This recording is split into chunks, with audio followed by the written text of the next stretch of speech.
राम राम मेरा सभी किसान भाइयों को एक बार स्वागत है आप सभी का मेरे YouTube चैनल पर एग्रीकल्चर होल्डर पर। आज हम जो बात करेंगे वो करेंगे गेहूं की तैयारी कैसे करें, क्योंकि रबी सीज़न शुरू हो चुका है। अभी खरीफ के सीज़न में हमने धान की अंतिम कटाई कर ली है और धान की कटाई के बाद अगर हमारे खेत में बहुत ज़्यादा पुआल पड़ा है, कबार पड़ा है, तो उसे कैसे ख़त्म करें उस पर भी बात करेंगे। सीधे बुवाई का सही तरीका, क्योंकि बोते तो आप बहुत समय से आ रहे हो, लेकिन बोना कैसे है फिर भी आप अच्छा उत्पादन नहीं ले पा रहे हो। तो अच्छे उत्पादन लेने के लिए हमें उर्वरक की ज़्यादा ज़रूरत नहीं पड़ती है, ना तो डीएपी, ना यूरिया, ना फास्फोरस, कैल्शियम, मैग्नीशियम, सल्फर, इनकी बेसिल डोज ही काफ़ी है। लेकिन उससे पहले हमें कुछ कर्षण क्रियाएं करनी पड़ती हैं जो हम खुद करते हैं, उससे ज़्यादा रिजल्ट हमें देखने को मिलता है। इसलिए आज मैं बताऊँगा आपको पूरे वैज्ञानिक तरीके से खेती कैसे करें। तो वैज्ञानिक तरीके से खेती करने के लिए सबसे पहले अगर हम किसी खेत में अपने गेहूं की बुवाई करने वाले हैं तो उस खेत की सबसे पहले हमें देखना होगा मृदा, क्योंकि मिट्टी कैसी है, मिट्टी के ऊपर बहुत कुछ निर्भर करता है, क्योंकि पूरा बेस हमारा मृदा से ही तैयार होता है। किसी भी फसल का उत्पादन या उपज जो भी हम इनकम निकालते हैं वो पूरी मृदा के ऊपर निर्भर करती है कि हमारे खेत की मृदा कैसी है। पहली बात तो मृदा की बात करें तो गेहूँ की खेती के लिए आपको दोमट, बलुई दोमट या हल्की काली मृदा भी बहुत ही अच्छी मानी जाती है, जिससे आप अच्छा उत्पादन ले सकते हो। तो इस तरह की आपको मृदा को चुनना है। दूसरी बात, खेत की जुताई कैसे करें। देखो, जुताई का सबसे मेन प्रोसेस होता है, पहली जुताई आप मिट्टी पलट हल से कीजिए। इसका क्या कारण है, देखो एक तो खरीफ की सीज़न में आपने धान की कटाई की है, ठीक है।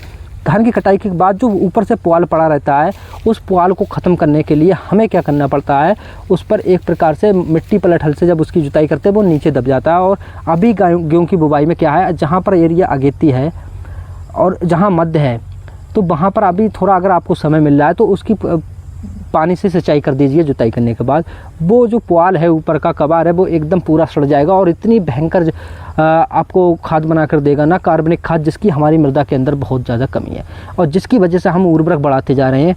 क्योंकि हमारे मृदा के अंदर ऑर्गेनिक मैटर की कमी है। ऑर्गेनिक मैटर की अगर आपकी मृदा में कमी है तो आप कितनी भी डीएपी डालो, कितनी भी यूरिया डालो, कितनी भी पोटाश डालो, कोई रिजल्ट आपको नहीं मिलेगा। डीएपी अगर आप एक कट्टा डाल लो तो उसमें 20 किलो डीएपी का ही रिजल्ट देखने को मिलेगा, ठीक है। तो इस तरीके से उसे दबा दीजिए पहली मिट्टी पलट हल से जुताई करने के बाद।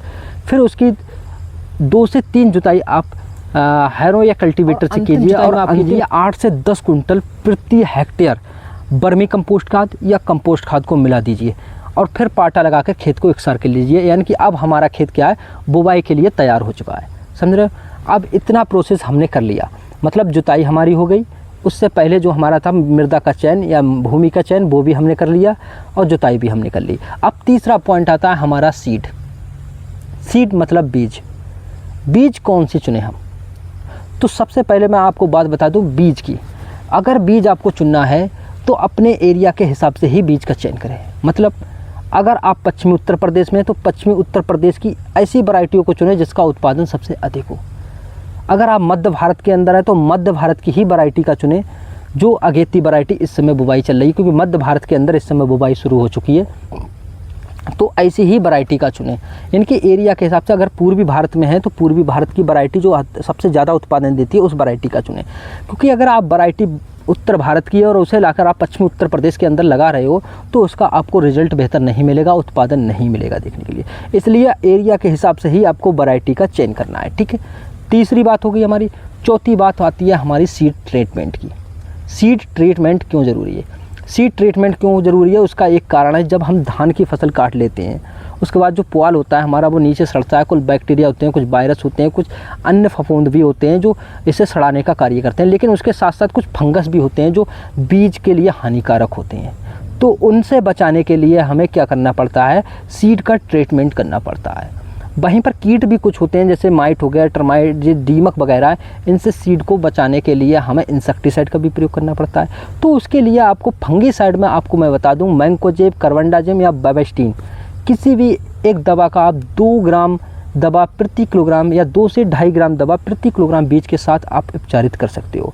वहीं पर अगर आप इंसेक्टिसाइड की बात करें तो इंसेक्टिसाइड में आप लिख सकते हो थाइमोथैक्सम, एफस आता है, उसका भी प्रयोग कर सकते हो। 250 ग्राम दवा आपकी कम से कम 2 कुंटल बीज के लिए आराम से पर्याप्त रहती है।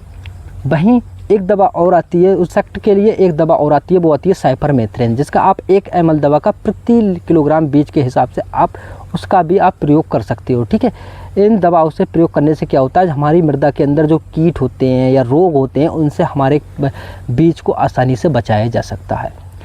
3 बातें हमने यहाँ पर सीख ली, एक तो मृदा चुन ली, एक हमने उसकी किस्म चुन ली और जुताई का प्रोसेस हमने समझ लिया। ठीक है, 3 बातों को हमने समझ लिया। अब यहाँ पर अब चौथी बात हम बात करने वाले हैं, वो चौथी बात है हमारी सोइंग टाइम।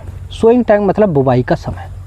बुवाई का समय हमारा किस पर निर्भर करता है, वैरायटी के ऊपर निर्भर करता है कि वैरायटी कौन सी है और किस किस क्षेत्र पर, क्योंकि क्षेत्र के आधार पर भी और वैरायटी के आधार पर भी।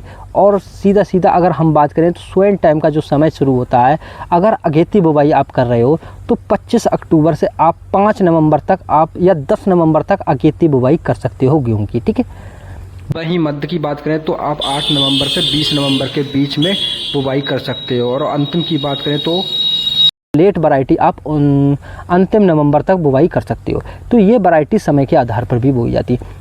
वहीं सिंचित क्षेत्रफल के आधार पर भी आ जाती है। कहीं कहीं सिंचित क्षेत्रफल के बाद जहाँ पर सिंचाई की व्यवस्था बढ़िया है तो वहाँ पर भी आप उसी वैरायटी को चुनिए जो सिंचित क्षेत्रफल की वैरायटी है। इसलिए वैरायटी के ऊपर बहुत कुछ निर्भर करता है।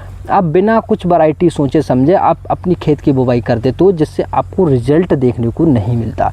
तो इन चीज़ों पर आपको ध्यान देना होगा, क्योंकि अगर आप इन चीज़ों पर ध्यान दोगे तभी आप अपने खेत से एक अच्छा उत्पादन प्राप्त कर पाओगे।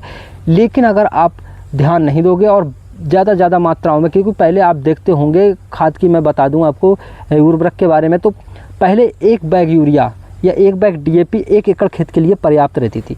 लेकिन आज वो दौर आ गया है कि 1 एकड़ खेत में हम 2 बैग यूरिया या 2 बैग DAP भी लगाते हैं, तब भी हमें रिजल्ट देखने को बेहतर नहीं मिलता है। उसका यही तो कारण है कि हमने इतना ज़्यादा मात्रा में अपने खेत के अंदर उर्वरक डाल रखी हैं कि उसकी मात्रा इतनी ज़्यादा हो गई है कि मृदा के अंदर जो ऑर्गेनिक मैटर थे वो बिल्कुल ख़त्म होता चला जा रहा है। अब जब ऑर्गेनिक मैटर ही नहीं रहेगा, कार्बनिक पदार्थ नहीं रहेगा हमारी मृदा के अंदर, तो जो हम प्रोडक्ट डाल रहे हैं, चाहे यूरिया हो या DAP हो या पोटास हो या सल्फर हो, कैल्शियम हो, मैग्नीशियम, कुछ भी डाल रहे हैं हम, वो पौधे उसे अब्जॉर्ब नहीं करेंगे, क्योंकि उनकी पौधे की जो जड़ें होंगी वो स्थायी हो जाएंगी। जहाँ तक जड़ जाएंगी तभी वो पौधा वहाँ, यानी कि जड़ जहाँ तक जाएंगी वहीं से ले पाएगा।